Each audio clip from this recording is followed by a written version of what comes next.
ఆధ్యాత్మిక మిత్రులు నమస్కారం. చాలామంది ఇప్పుడు వర్క్ చేసే వాళ్ళందరూ కూడా సిస్టమ్ మీద వర్క్ చేసే వాళ్ళే ఎక్కువ మంది ఉంటారు.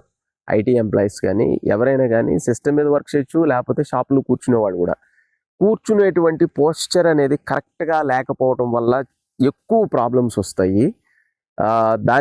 దాని కరెక్షన్ గురించి ఈరోజు మాట్లాడుకుందాం. దాంతోపాటు కంటిన్యూగా ఎవరైతే కూర్చుంటున్నారో వాళ్ళకి సంబంధించి కొన్ని విషయాలు తెలుసుకుందాం. ఎప్పుడైనా సరే మనం ఏ ఆసనంలో అయినా కానీ కూర్చున్నప్పుడు పద్మాసనం, సిద్ధాసనం దేంట్లో అయినా కూర్చున్నప్పుడు స్పైన్ స్ట్రైట్గా ఉండటానికి ఫస్ట్ 2 వేళ్ళు కూడా మడిసి స్ట్రైట్గా పైకెత్తి తర్వాత కిందకి దించాలి. కిందకి దించేటప్పుడు మళ్ళీ స్పైన్ కిందకి రాకూడదు. ఈ ముద్రలో కూర్చోవాలి. మీకు స్పైన్ ప్రాబ్లం ఉన్నవాళ్ళు దీన్ని ఏమంటారంటే మేరుదండ ముద్ర అంటారు. ఈ ముద్రలో కూర్చుంటే ఏంటంటే ఆటోమేటిక్గా స్పైన్ అనేది మనకి ఎరెక్ట్ అయిపోతుంది, అది స్ట్రైట్గా అయిపోతుంది. కరెక్ట్ పోస్చర్ మీకు కరెక్ట్గా ఎక్కడ వెయిట్ పడాలి అలా అనేది దాని అంతటా అదే సెట్ అవుతుంది.